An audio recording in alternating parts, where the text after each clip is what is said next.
Riavana manana ho aminao ny fahasoavana sy ny famotrapo ary ny fiadanana avy amin'Andriamanitra iray sy Jesosy Kristy mpamonjentsika. Amen. Tonga eto amin'ity tranon'Andriamanitra ity isika riavana no ny fidiamandry ny tompokilay Andrianjohary Omega Christian Jean izay nivahiny 7 taona teto an-tany, efa katekista no olona teto amin'ity fiangonana FJKM manaritra finoana izy ity. Tonga eto isika hanome voninahitra an'Andriamanitra satria izy no tompony aina, izy no tompony fahavelomana, izy no mamelantsika ho velona eto amin'ity tany ity, ary rehefa matanteraka ny iraka ny rahanantsika isika dia antsoy ny hiverina ny amin'ny omeny fiainana. Tonga eto koa isika ampionina sy ampahery ny fianakaviana, ny zanany, ny zafiny, ny zafikely, ny taizany, ireo praitapo aminy sy ny fianakaviana iray manontolo ary tonga eto isika andreny filazantsara ny Jesosy Kristy. Ilay fananganana maty sy fiainana, ilay fanteny tamintsika fa izay rehetra velona kamino azy tsy ho faty mandrakizay. Noho izany riavana, andeha iompo ampanahy isika hanome voninahitra an'Andriamanitra aoka hitsangana isika. Eny amin'ny fandarana riavana ny arahantsika mandritra izao fampony fivavahana izao. Salamo faraka amin'ny 20 no vakitsika miaraka Ary orin'izay ny hira faraiky amin'ny fitopolo amin'ny zato ny andimy voalohany sy ny andimy faharoa andeha ary hamaky izany amin'ny anaran'i Jesosy isika. Manompy ny masoko amin'ny tendrombohitra ahaizan'ny famonjena. Ny famonjena dia avy amin'ny Jehovah mpanao ny lanitra sy ny tany. Tsy mba havelany angozozany ny tongotrao, tsy ho rendrehana ny mpiaro anao. Indro tsy matorina rendrehana ny mpiaro Israely. Jehovah no mpiaro anao, Jehovah no fialofanao eo ankavananao. Ny masoandro tsy mba hamely anao noho ny andro, na ny volana noho ny alina. Jehovah hiaro anao amin'ny ratsy rehetra, eny hiaro ny fanahinao izy. Jehovah hiaro anao na mivoaka na miditra, hatramin'izao ka ho mandrakizay. Amen.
Ekenay tompo ary mino izay fa mpandahatra endry ianao.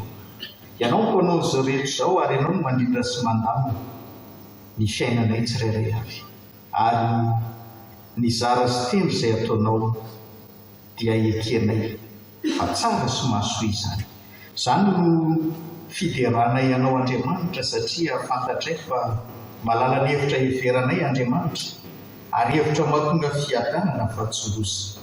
Tsy miafina aminao tompo, fa manjombona ny tarehanay rehefa misaraka amin'ny olontiana toy izao izahay, ary feno alahelo ny fonay satria lasa ny ray aman-dreny andro ny ankinana, lasa ny ray aman-dreny izay mianta-anta.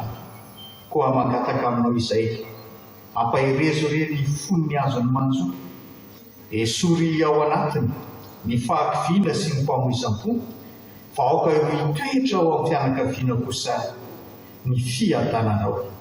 Meo azy tompo ny fonina sy fanantenana, fa izay rehetra mino anao na dia maty aza dia ho velona indray, ary izay rehetra velona ka mino anao tsy ho faty mandrakizay. Dia ampatsay arovy anay tsirairay avy amin'ity ora ity, fanandresin'ny fahafatesana ianao Jesosy Kristy, noho izany tsy hitoetra ao amin'ny fitoerany maty izahay, fa velominao aminao ary eo aminao no mahatsara anay. Mino izay tompo fa tsy avelanao irery manoloana ny fahoriana ny fianakaviana, ampahirezonao, ajoronao amin'ny finoana ary tohananao amin'ny fanahinao mba hahaizany teny iza no anay any an-danitra, ary tsy misy etỳ ambony tany irinay tahaka anao. Na dia levona aza ny nofonay sy ny fonay, dia mbola vatolampy ny fonay sy anjaranay mandrakizay Andriamanitra.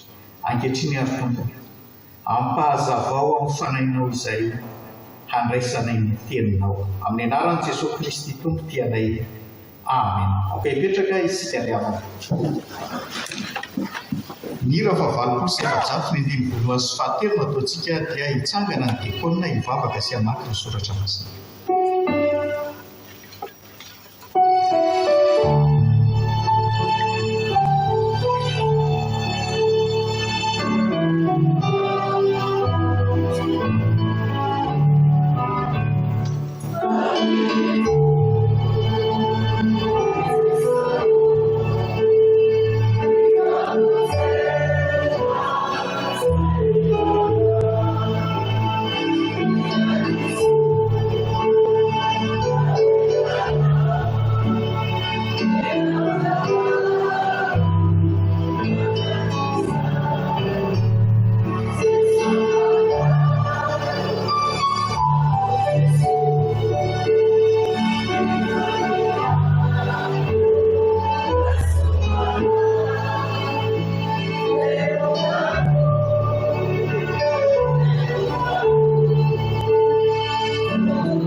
Resana sikaravana no nira voalatra.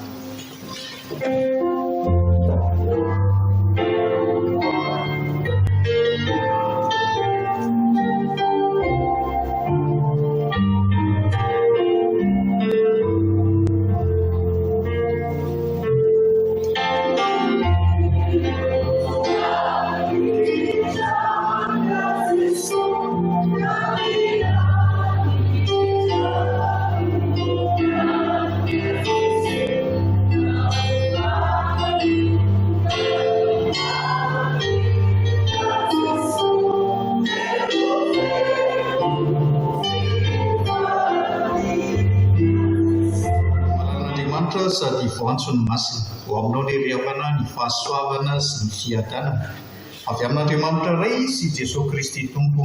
Amen. Ny teny soratra masina riavana izay no safidian'ny fianakaviana hifampaherezana hijoroantsika amin'ny finoana dia ny Timoty faharoa toko 4:7 amin'ny anaran'i Jesoa efa niady tsara aho nahatanteraka ny fiazakazahako aho nitahiry ny finoana aho. Ity teny ity zany dia Paul no nanoratra azy. Paul zany napita ity teny ity tamin'ny Timoty.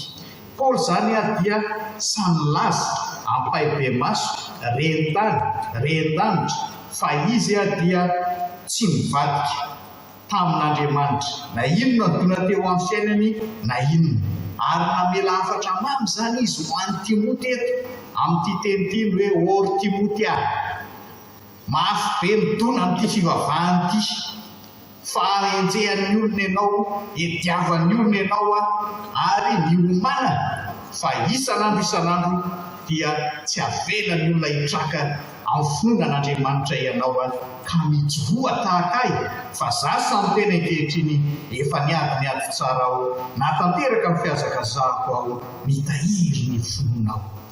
Ry havako malala ao amin'ny tompoko ny motivean'ny Paul zany tamin'izany rehetra zany dia ity ihany tsy eto amin'ity zao tontolo zao ity no antenaina ny Kristy fa raha eto amin'ity zao tontolo zao ity no antenaina ny Kristy dia mantra lavitra no ny olona rehetra isika.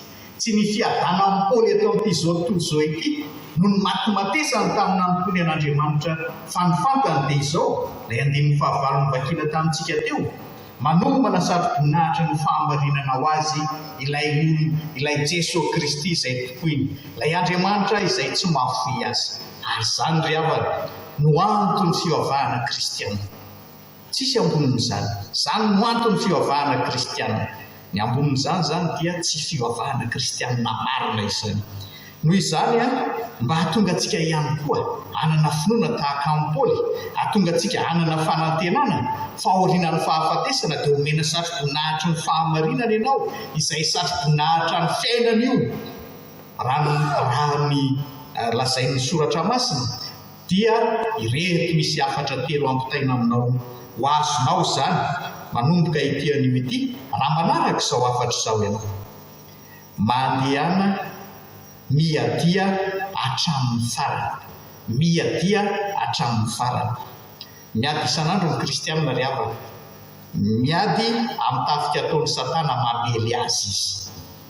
Miady amin'ireo fampianaran-diso mamely azy izy.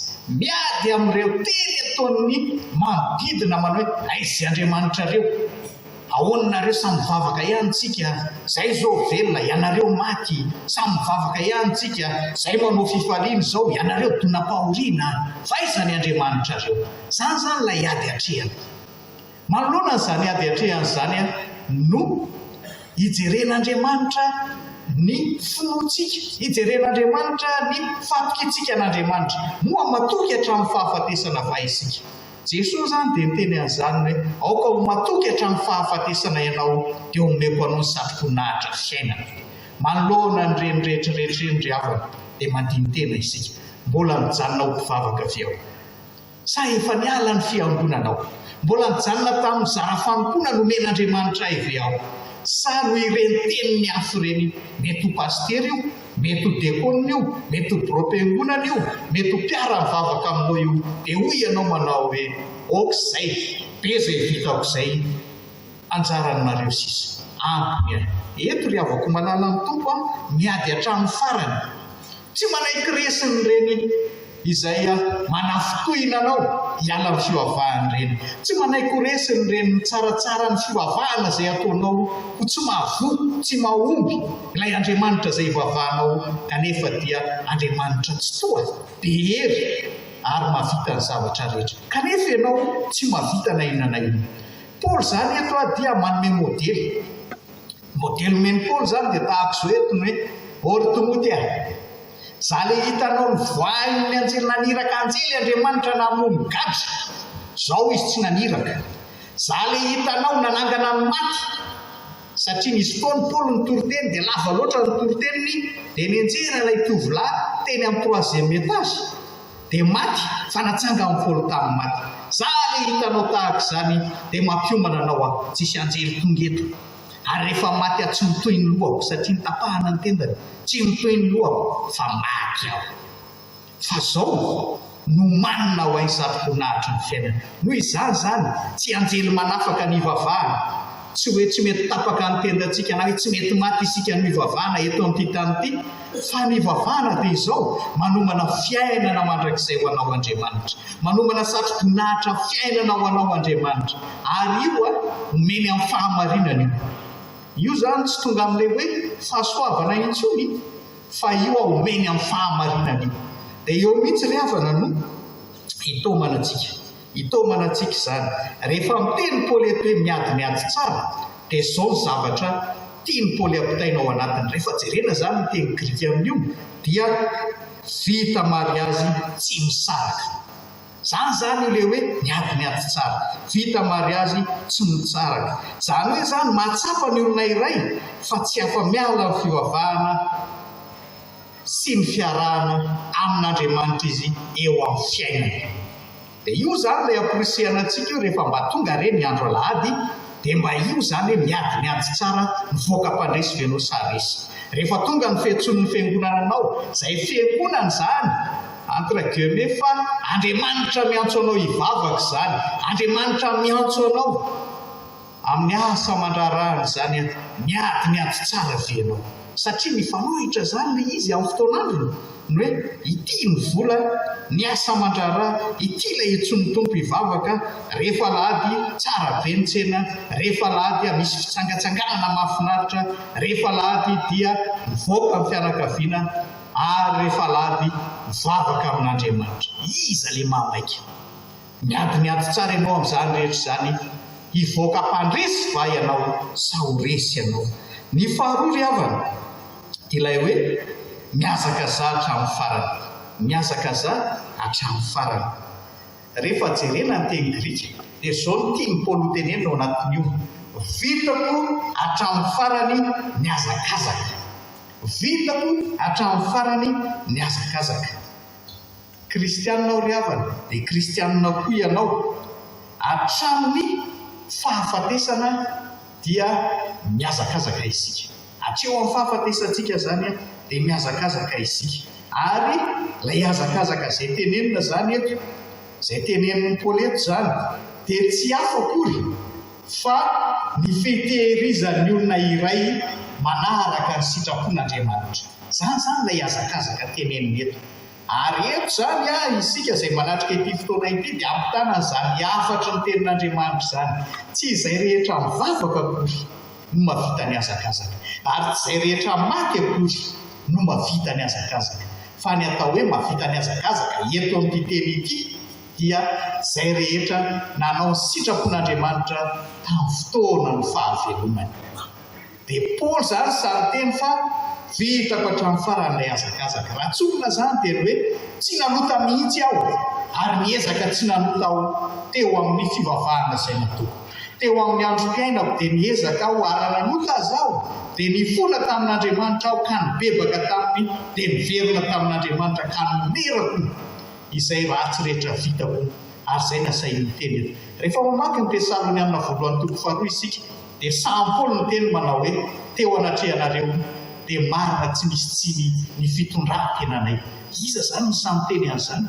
Zany fanambon'ny kristianina zany, hoe io za mivavaka io, za pastera, ianao mpivavaka kristianina, mety diakona ianao, mety mpiandry ianao, mety mafana fo ianao any amin'ny fiangonana, mba samy teny va ianao manao hoe marina sy madio ny fitondrantenanay teo anatrehanareo, ianareo ny vavolombelona ary Andriamanitra koa. Hoy Paoly any amin'ny Tesalonianina 1:4 zany ry havako no atao hoe mahatanteraka ny fiazakazahana, fa tsy ilay olona mialokaloka ao ambanin'ilay teny manao hoe samy efa nanota izy rehetra, tsy mendrika ny anana ny voninahitran'Andriamanitra, tsy misy marina na diray akory aza. Rehefa mitanisan'isan'iny ny kristianina sady te hanota izy iny te hivavaka izy, izay tsy nanota taminareo no aka hitorabato azy. Avy ao amiko ry havana, avy ao aminao ry havana, ny fanapahan-kevitra tsy hanota fotsiny izao, ary nomen'Andriamanitra kapasite amin'izany ianao. Tsy hoe zany hoe nomen'Andriamanitra kapasite tsy maintsy manota ianao, fa nomen'Andriamanitra kapasite tsy manota ianao, satria i Jesosy Kristy dia nanana izany kapasite tsy manota izany, ary lazain'ny soratra masina izany tsy nanota izy. Rehefa maty teo ambony hazo fijaliana Jesosy Kristy dia navery ny firazanantsika. Ny firazanantsika dia tamin'ny fahafatesan'i Kristy teo ambony hazo fijaliana dia tonga tahaka an' Jesosy isika, nentiny tao amin'ny avokoa isika rehetra, tsy ny fahotantsika ihany no nentin'i Jesosy teo aminy teo ambony hazo fijaliana, fa isika mihitsy. Dia izay no natonga ny soratra masina ny teny manao hoe ny Adama taloha dia ilay Adama izany ilay natao tanana, fa ilay Adama vaovao dia Jesosy izany. Ka raha nateraka io Jesosy io ianao, raha tao amin'io Jesosy io ianao, dia manana ny kapasite tsy manota io. Ny olona tsy nateraka Andriamanitra ihany ry havana no tsy afaka amin'izany hoe tsy maintsy manota izy, fa rehefa nateraka Andriamanitra ny olona dia mahay tsy manota izy, ary vita n'izany eo amin'ny fiainana. Ary faly izy ary rehefa tsy manota izy, fa tsy hoe marary fote izy. Ry havako malalo ny tompo, raha mbola velona isika samy miazakazaka avokoa. Jesosy rehefa maty teo ambony hazo fijaliana, vao niteny manao hoe vita. Dia izao no afatra ho antsika ry havana. Io tsy isy hoe lava be, fohy kely, na hoe mavesatra be, maivana kely. Izao tia nampitaina amin'izany. Tsy hoe ela be any vavaka dia natateraka ny fiazakazahana rehefa maty. Tsy hoe masina be aho nandritra amin'ny fotoana rehetra dia natanteraka ny fiazakazahana rehefa maty. Fa ny afatra ry havana dia izao, na dia fotoana fohy monja azy no ivavahan'ny olona iray, kanefa natanteraka ny sitrapon'Andriamanitra izy mialohan'ny fahafatesany, dia vonjena izy. Fa na dia masina be azy izy nandritra ny androm-piainany rehetra, nanompo an'Andriamanitra nandany ny vola makarenany tamin'ny androm-piainany rehetra, fa mialohan'ny hafatesany dia nialany ny sitrapon'Andriamanitra ka tsy nanao sitrapon'Andriamanitra izy, very izy. Io zany ilay nahatonga an'ilay Jiolahy teo ambony hazo fijaliana Jiolahy io, ary nanaiky ry zareo ny antsika ny ity efa dalantsika mihitsy, efa hotantsika ity mendrika ho antsika izany, fa ny azy ane izy nanao ny mariny, fa hoy Jesosy tamin'izany olona izany, anio ny eonanao amiko any amin'ny paradisa, tsy hisy asan'Andriamanitra vitany anie, afa-tsy izany izy tantaraina amintsika izao izany. Tsy nisy fanomponan'Andriamanitra nataony anie, tsy hoe nivavaka be izy teo amin'ny ora vitsomonjy io kanefa dia nampanantenain'i Jesosy, anio ny eonanao amiko any amin'ny paradisa. Andro ry havana izay iainantsika eto an-tany tsy voarefinao io, tsy voatery 7-valopolo taona avokoa isika rehetra voalasa, ary voaporofon' ny fiarahamonina manodidina antsika.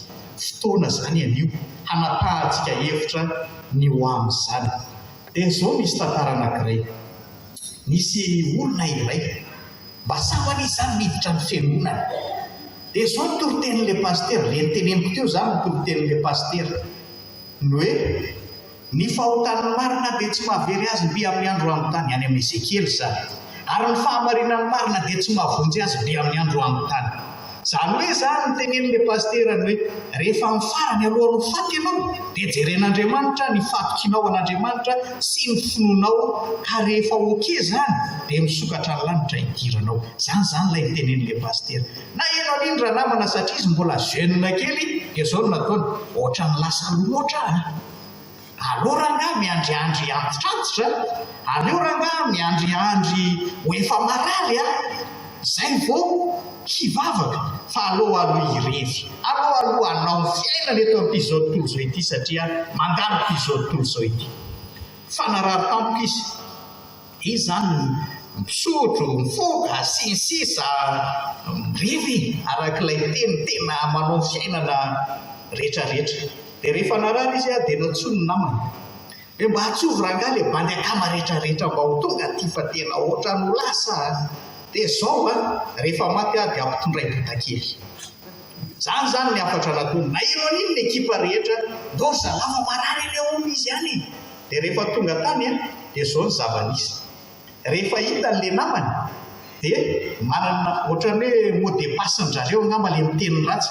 Vao hita ny tsirairay dia efa miteny ratsy sahaza an'ilay namany amin'ilay mot de passe izy zany. Dia ohatran'izany tsirairay nisy namana fito izy miteny ratsy impito izy. Fa nahagaga maty izy tao aoriana miteny ratsy fahafito nataony.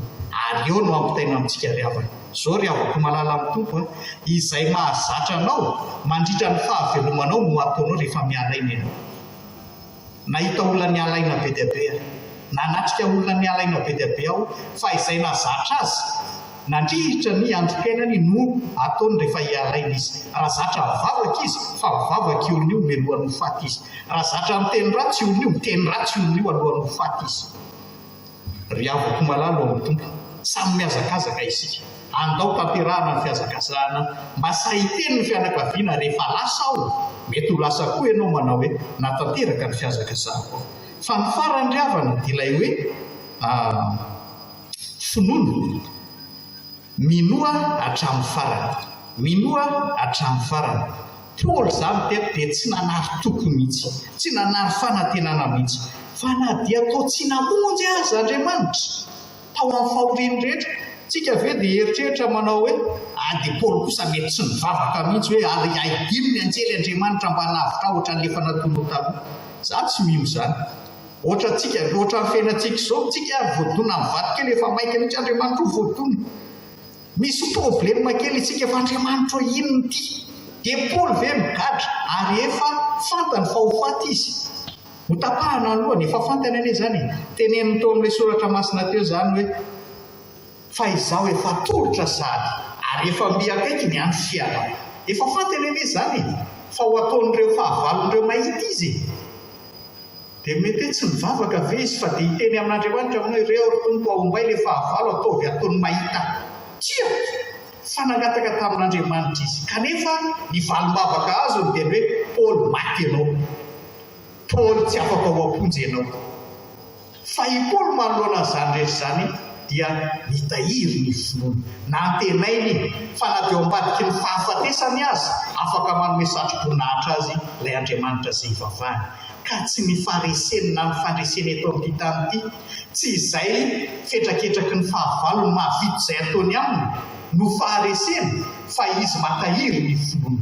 Ary zany ry havana ampitaina amintsika izany. Indraindray ry havana manoloana ny valom-bavaka tsia izay azontsika amin'Andriamanitra dia lasa miraviravin-tanana amin'ny finoana isika. Rava ny finoana. Ohatra izany izao hoe i Sopomega zany dia efa ela be io narary. Mampandray azy any an-trano isam-bolana.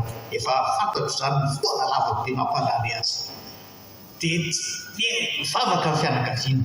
Mivavaka koa ny pastera makano ho azy ho amin'ny fahasalamany. Fa saingy izao tonga amin'ny fandaminan'Andriamanitra dia irodana ve ny finoko manao hoe Andriamanitra efa mba nentoka ambavaka ne ty zoko be ty tena hoana izy ny nalainao mody any aminy. Ohatra ny tena dia tsy mihaino mihitsy ve ianao tahaka izany koa ianao fianakaviana izay nitondram-bavaka azy. Dia irodana ve ny finoanao fa tsy mihaino Andriamanitra. Tsia! Tsy zany no atao hoe finoana zany, fa ny atao hoe finoana dia izao manaiky ny fandaminan'Andriamanitra. Fa io Andriamanitra io mahalala ny hevitra hiverana antsika, hevitra mahatonga fiadanana fahatsolosa. Andriamanitra ry havana dia mamarana amin'ny fiainantsika ho amin'ny satro-boninahitra. Araka ny tenin'i Jesosy zany hoe tiako mba ho any amiko ireo izay nomeno ahy mba hahita ny voninahitra izay nombonako taminao. Zany hoe zany rehefa manam-boninahitra io Jesosy io, meno Jesosy voninahitra koa isika. Soratra masina dia miteny an'izany, izay manome voninahitra io nomeko voninahitra kosa. Ary amin'ny fotoana ry havana izay elantsika eto amin'ity tany ity dia omeny tompo izany isika. Ry havako malalo amin'ny tompo a, mety manana zavatra maro samihafa isika arak'izany mandrodana ny finoana. Mety manana zavatra maro samihafa isika mifanohitra amin'ny lojikatsika olombelona sy ny fivavahana ataontsika. Matokia an'Andriamanitra hatramin'ny farany. Minoa an'Andriamanitra fa io mihitsy ny lalana hitondran'Andriamanitra anao mba nomezana anao satroboninahitra amin'ny farany. Ho an'Andriamanitra ny voninahitra ry avy antsika ny fiadanana. Amen.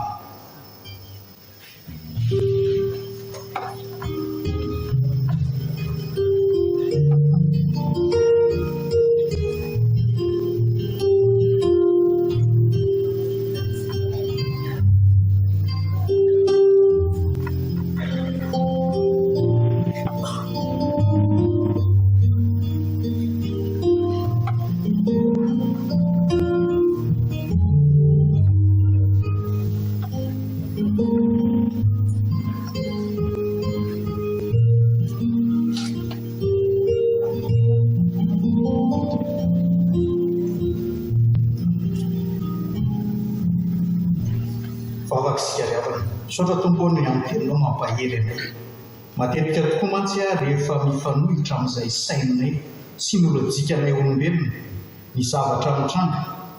Rehefa mangataka aminao Andriamanitra izay dia mirodana ny finoanay, miozongozona ny finoanay, mitady zavatra hafa n'Andriamanitra hafa izay mety mahavaly ny filanay aza izay indraindray misaotra anao nanarina anay indray amin'ny fonona velona.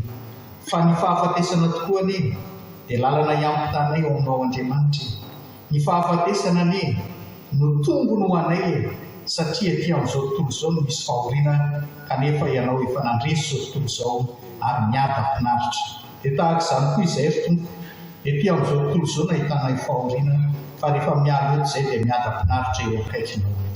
Dia indreto izay ry tompo, rehefa iova fo sady izay rehefa nandreny teninao manoloana ny fahoriana, manoloana ny afatra ao Andriamanitra eo amin'ny fahafatesana dia hiezaka izahay mba ho ao aminao izay rehefa maty fa tsy sanatria very mandray izay.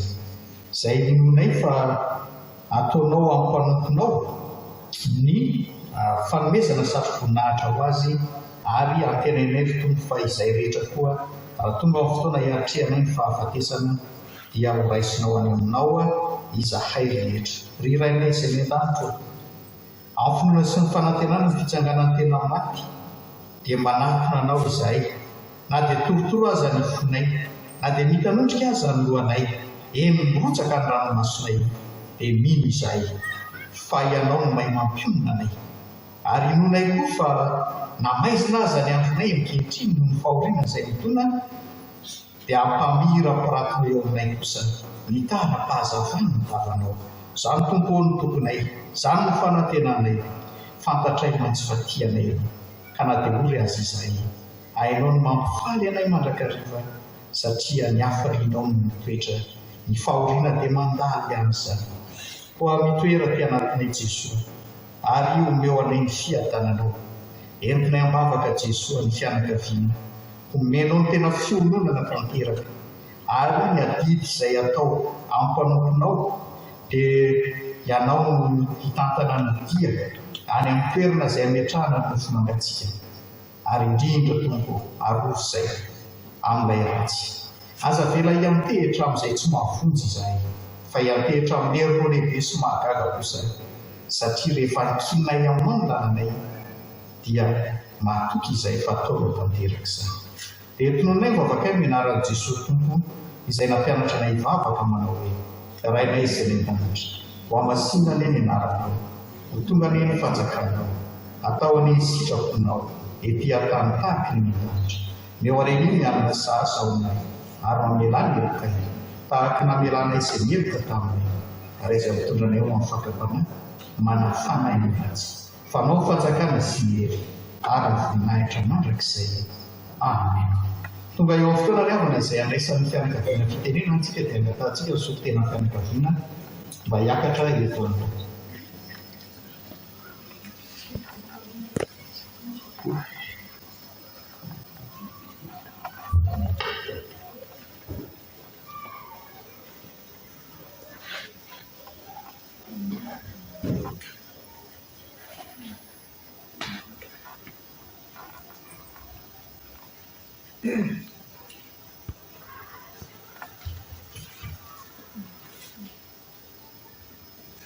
Riaba malala untuk walaupun aminareo ny fahasoavan'Andriamanitra ny fitiavan'i Jesosy Kristy tompo ary ny fandraisana amin'ny fanahy masina. Tsy ho lava resaka fa anambara fotsiny hoe iza moa Andrianjoary Omega Christian Jean teo amin'ny fahavelomany sy teo anivony fianakaviana sy mipaita-po aminy ary ny fiangonana indrindrindrindra. Andrianjoary Omega Christian Jean dia fantatsika efa voalaza ao anatin'ny taratasy fanambarana ny mombamomba azy eo amin'ny eny am-pelatanantsika eny. Izy dia manana paita-po vavy telo ary izy latokana faefatra. Mananjanaka izy valo ny zanany, misy eto toerana ary misy any ivelany. Ary izy ihany koa dia manana an'ireo zafikeliny sy ireo olona nitezainy sy efa voalaza anatin'ny fanambarana ny momba azy eo amin'ny taratasy filazana ny manjo. Izy dia mpampianatra misotro ronono tao amin'ny Drenina Analamanga. Tsy vitan'izany ihany fa nitarika tanora marobe izy, anisan'izany tao amin'ny fahazavana ary anisan'izany koa teo amin'ny sehatry ny fanompoana indrindrindrindra diakonina sy loholona izy. Amin'izao izy lasa notomandry zao. Isaoran'Andriamanitra fa satria izany rehetrarehetra izany dia fiainan'izao avantsika notomandry zao.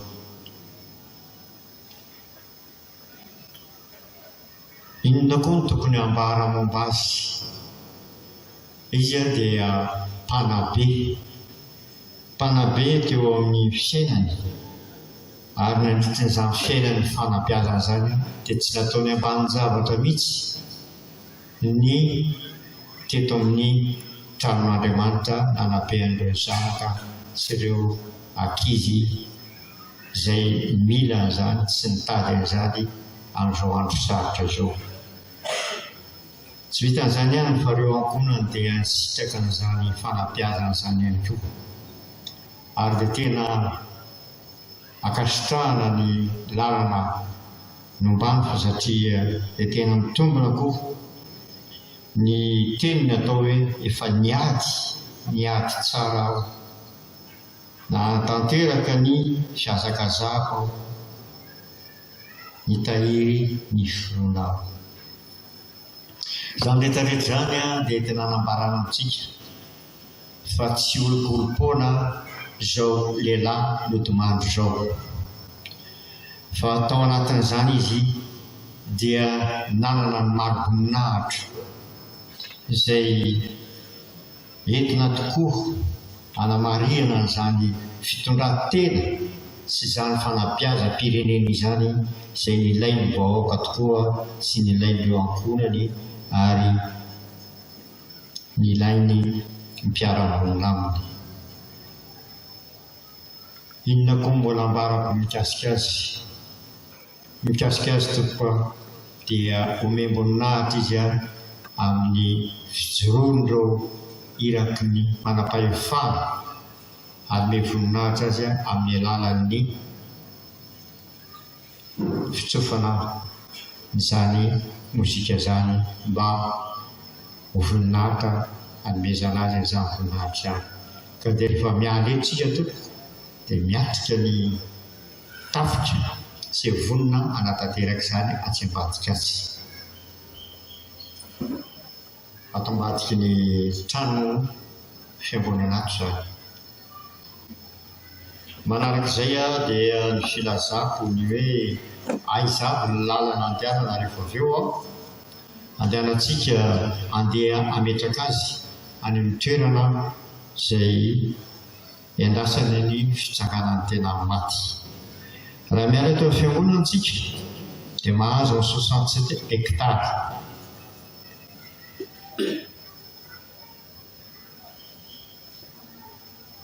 Rehefa avy eo dia mahazo ny ambodin'ny sotriny ho antsika izay mitondra tômôbilina zany sy mandeha amin'ny fiara izay manana amin'izany. Dia avy eo mahazo ny boulevard de l'Europe, dia mahazo ny ankoron-drano dia maharay dia mahazo ny masay. Dia avy eo Akorodiky ny arivo, Ambohimangakely dia ny route nationale 2 dia Ambohy Malaza. Dia eo amin'ny station Galana eo Ambohy Malaza zany no mitsofoka dia manaraka ny cortège amin'izay. Izay zany ny lalana fombantsika rehefa avy eo. Fantaminana tahak'izany no ahafahantsika manatanteraka sy ny toerana izay tokony hifanarahantsika mianakavy. Ny farany fa tsy ny kely indrindra fa ny tena lehibe dia ny fisaorana ny fiangonana, indrindra fa ny fisaorana ny mpitandrina izay mitondra ny fampivavahana teto Androany. Aminatin'izany dia misy reto valopy izay tsy hay hiadonoana navelan'ny fianakaviana sy ireo mpiray-tampo aminy ho fanomezam-boninahitra izao mpanompin'izao mpanompilahin'izao izay nodomandry. Misy valopy ho an'ny mpitandrina. Izy raha afaka mandray an'ity azafady.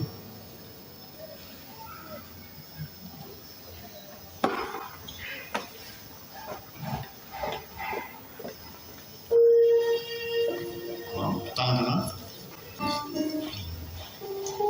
eo amin'ny fitendry zava-maneno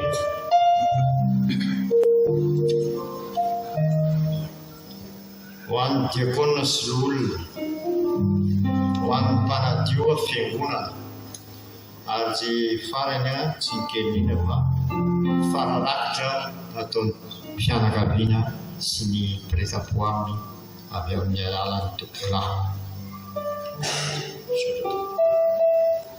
Izay zany ny kely azo lazaina fa kely tsy hoe nafoizina fa hitintsika andinidinihana fa narana ny toerana teto amin'ny tany sy ny firenena izao tompolahy izao. Dia ho an'Andriamanitra rery ny voninahitra, itsika kosa vadika tsy vadika atsy rehefa vita ny fanomezana tsodrano antsika avy amin'ny mpitandrina dia voaka moramora antsika avy ato dia hiatrika ny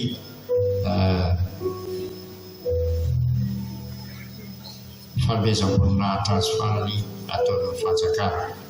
Dia misaotra antsika mianakavy ny elo izay telo foy izay. An'Andriamanitra rery ny voninahitra. Amen.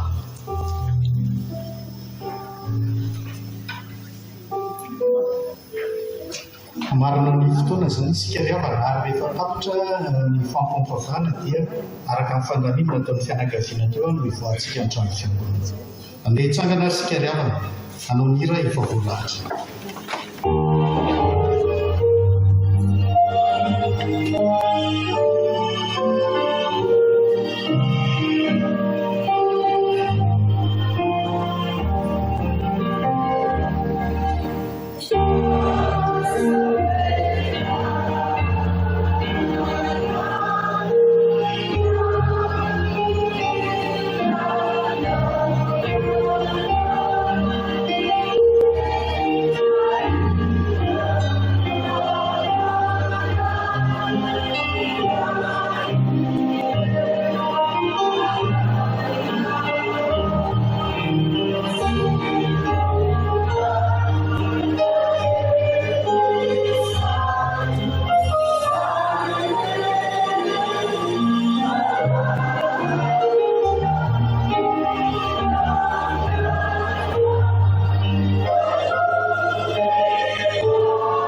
tanteraka aminao ry havana ny mitsotra ny tononona somenanao amin'ny anaran'i Jesosy. Ary Andriamanitra ny fahasoavana rehetra izay rehefa niantso anareo any amin'ny voninahiny mandrakizay ao amin'ny Kristy, rehefa niaritra fahoriana vetivety ianareo, dia izy no hatanteraka sy ampiorina ary ampitoetra anareo. Amen. Oka, hipetraka isika ry havana hivavaka amin'ity.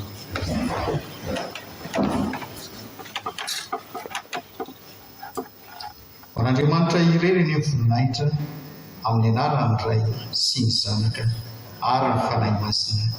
Amen. Dia manaraka ny fandaminana isika ry havana izay efa nalamina teo.